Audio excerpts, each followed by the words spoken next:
So thank you again so much for being here. My name is Isaac Quiroz, or you can call me Isaac. I come from San Jose in Costa Rica. I kind of live in paradise, but I'm so happy to be here, right? So thank you so much for coming. So today we have a ton of information to look out. So we're going to learn why is the customer persona important.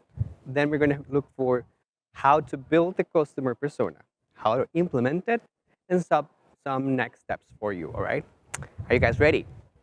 So, I want you to meet someone, right? Why is the customer persona important? I want you to meet someone. I want you to meet Josh. What do you know about Josh? Probably nothing, right? I'm going to help you a little bit. So, Josh Collins, 32-year-old project manager. What do you know about Josh? Still not much, right? So, I'm going to tell you something, right? Customers are complex. There's a lot of information we need to understand before selling something to someone, right? There's a lot of different factors they want to learn, and maybe we can understand in two main categories, right? So Josh has two different categories of characteristics. We can see, we can understand marital status, income, location, shopping patterns, right? But also we can have information regarding his hobbies, aspiration, wishes, values, and routines, right? If we talk about the blue part, we're talking about demographics. If we're talking about the purple part, we're talking about psychographics. So psychographics, it's more about characteristics of a person that helps us understand how he is or she is beyond the normal information we have been used to, right? So just to give an example on why this is important, 73% of our customers are expecting for our companies to understand their needs, right? They're expecting you to make changes in order to understand them.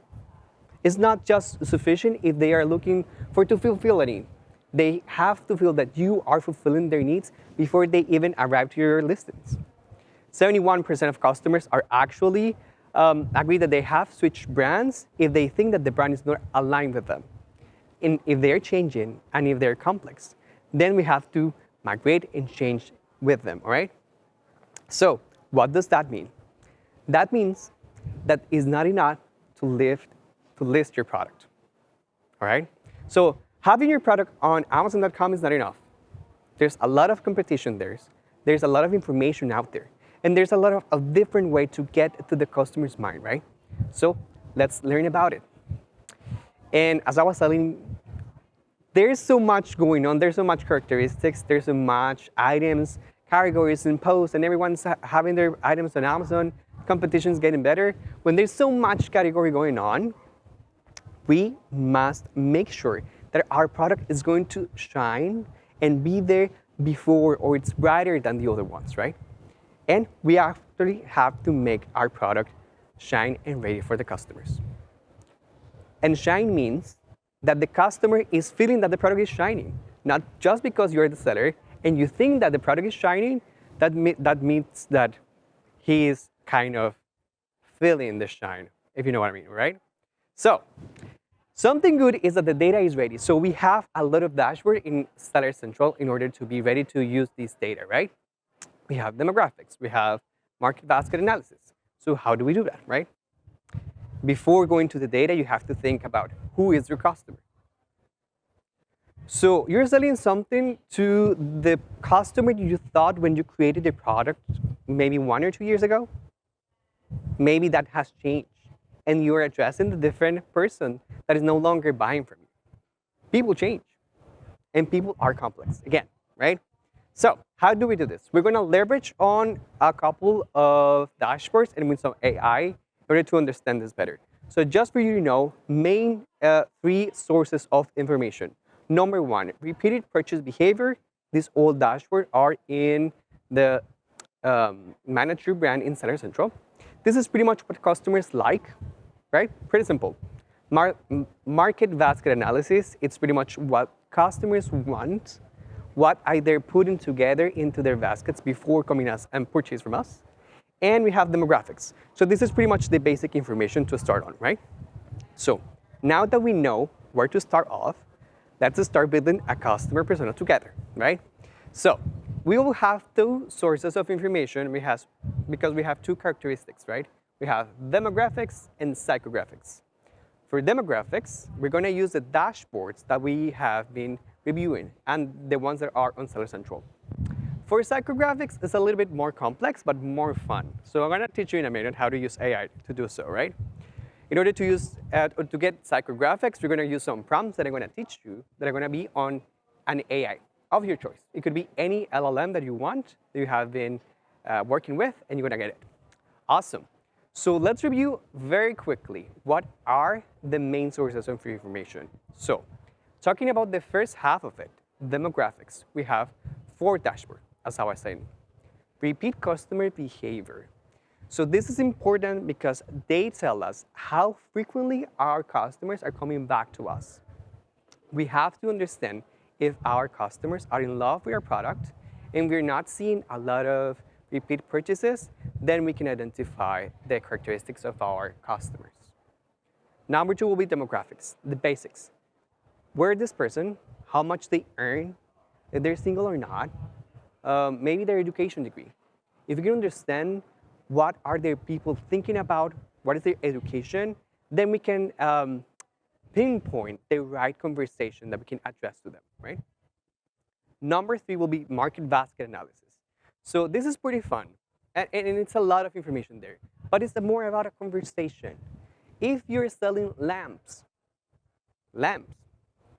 and if you get one customer that purchases a lamp, that's it. But if you have another customer that is purchasing a lamp from you and other books, they are wanting to create an environment of reading. Maybe they have to decorate a space in order to get comfy, to get their hobbies, right?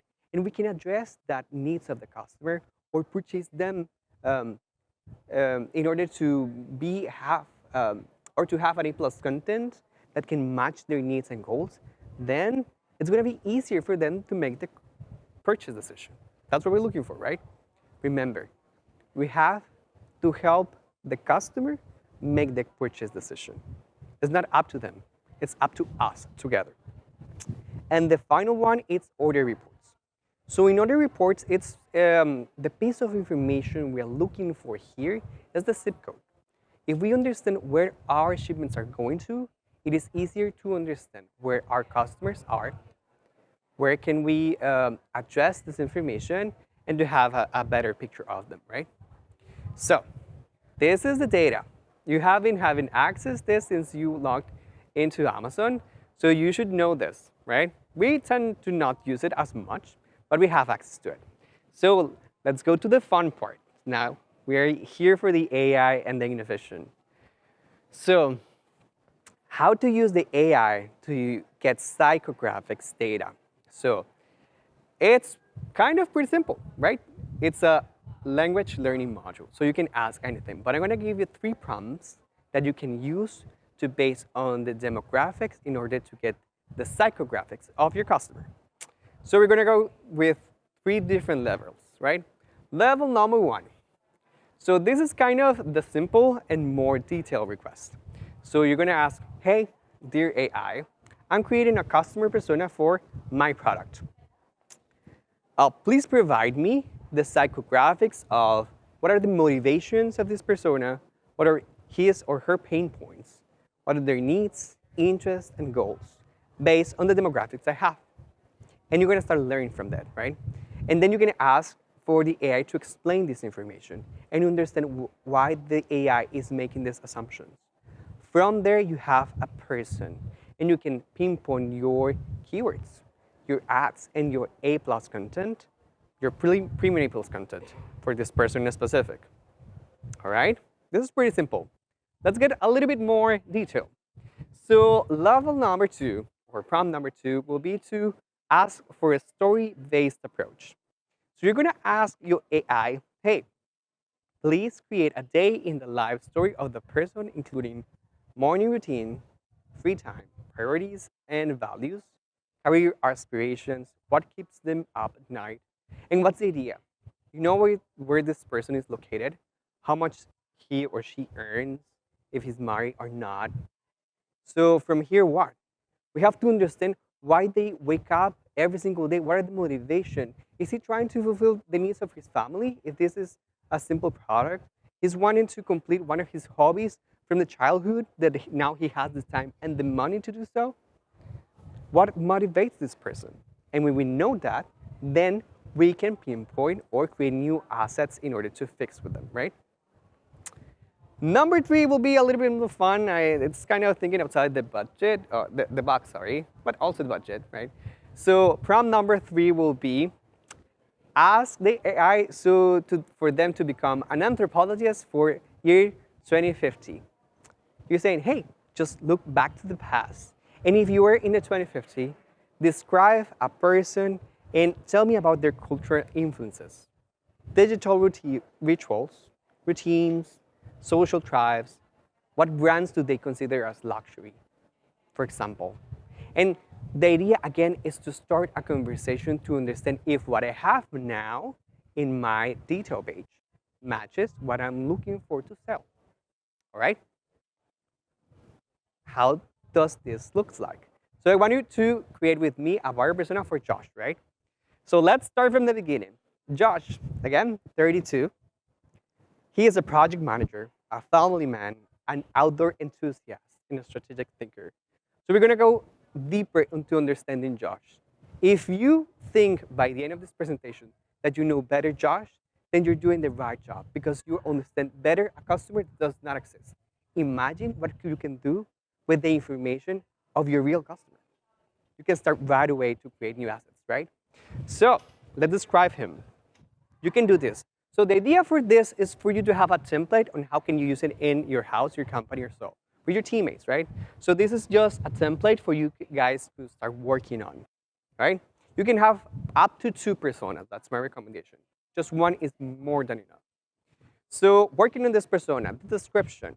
Well, Josh, he holds a role of project manager at a tech company. Despite the busy career, he is a family man who values quality time with his loved ones. He is always having an interest in hobbies, in tactical, and something strategic at the end of the weekend, right? So what motivates Josh? Spending times engaged in outdoor activities with his family. That is what all he's looking for during the week. He is just at the office, and he's always thinking about the weekend. What is he going to do at the weekend? What are pain points? Limited options for family recreation and engaging hobbies with teenagers, right? Needs and interests. He needs some sport equipment that can provide authentic experiences, being safe for his family and teenagers. And he's interested in top-of-the-line sport equipment. So we can understand who Josh is, a little bit about his routine during the week, and the motivations about how to get towards the weekend in order to provide a solution with his family, right?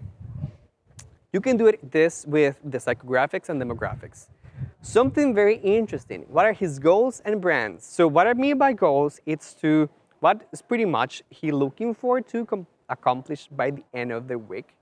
But the brands part, you have to think which brands is he most in contact with. That means what brand car does he drive? How do Josh smells like?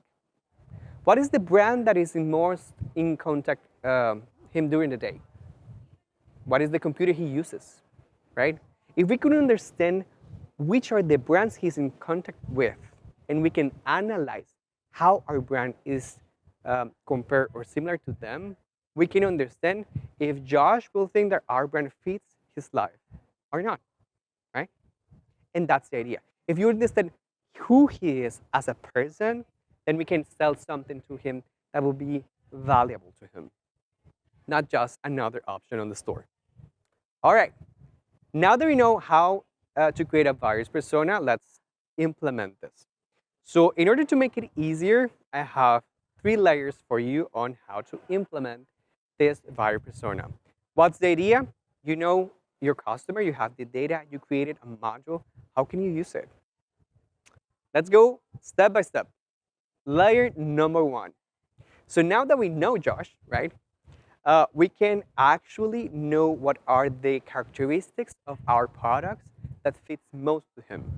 So we can put it at the top, right? Pretty simple. Start positioning the strongest benefits at the top. Include A-plus content like comparison charts in order to generate cross-selling for purchase behavior. If we understand why is he choosing our products or why is he choosing their competitor's product, what is the value he is finding into other ones, then we can address this into a comparison table. How can I do this? So one other prompt that I like to use with my sellers, I've been managing sellers for over 2 years. I have a portfolio and I've given them strategic recommendation. That's my job at Amazon.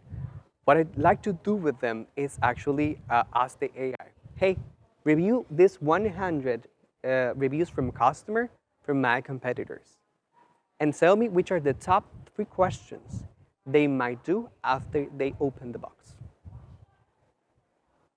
Another one, I asked the AI, hey, review these 100 reviews from my competitor. Tell me the top 3 benefits that surprise the customers the most after purchasing this.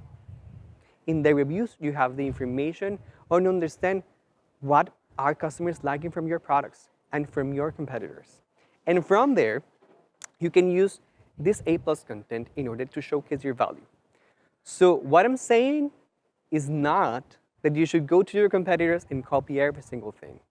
What I'm saying is that you have the access to go to your competitors, review what's their value offer, and compare it to your company. You know what they need, right? You know what your customers need. Now do you have a persona?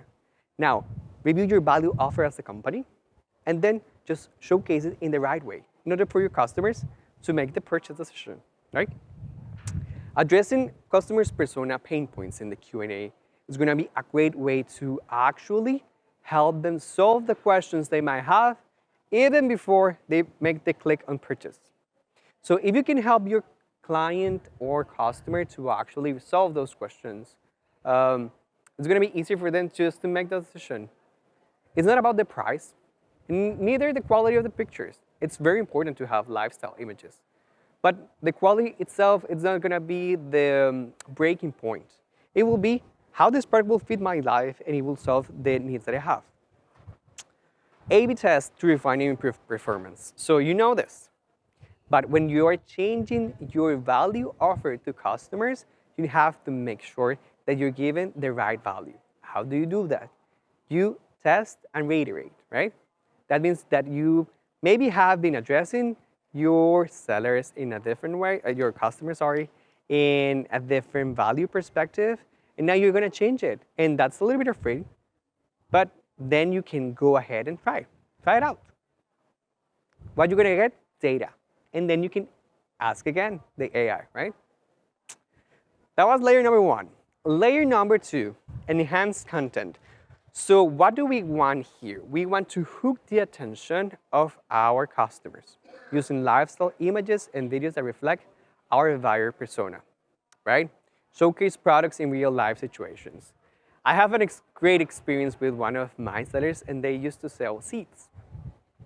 Seeds to plant flowers and vegetables in their house. And they have a complete listing. They have A-plus content, they have brand story, they have a carousel of images, and it was pretty fun. And we reviewed all the reviews from the customer, and the customer was saying that they were happy to actually give someone a basket of vegetables they were able to grow in their backyard. So maybe the information in the A-plus content showcasing where the seeds are produced is not that important. The listing is complete, yeah, but maybe the information is not valuable for the customer. What do we do? So what we did is actually we changed our A-plus content to tell the customer how will they feel when they see the first sprout of the new plant in their kitchen. Or how will they feel when they are able to brag about with their neighbors how they were able to produce all of these vegetables in their backyard. And then we were able to see a difference in a transition in the sales funnel. So we increased a lot the rates from clicks to add to carts. So consideration increased a lot, right? What are we doing? Understanding our customer. And that's related to showcasing the product in real life situations. Also, tap into customer behavior, address the main points, pain points first. Of course, if you think or you know what are the pain points of this customer in specific, then you can tell the answer before he ever asks me for it, right? And that's the idea.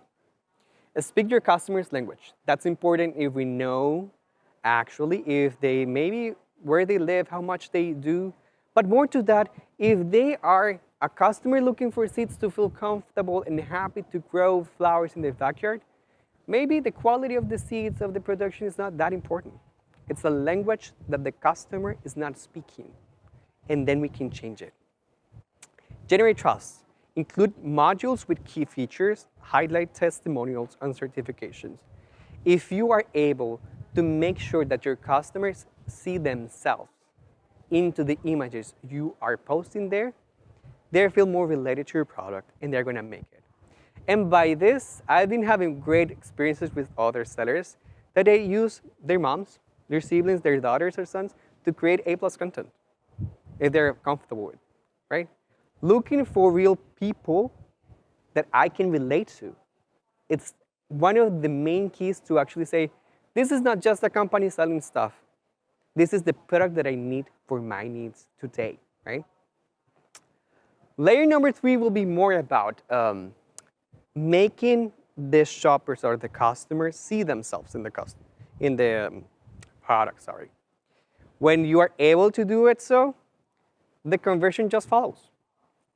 If you're able to demonstrate the customer that the value you're offering is exactly what they need, there's no need to look for competitors. You find the product. What are we looking for here? We're looking for like something that I like to call the silent nodding effect.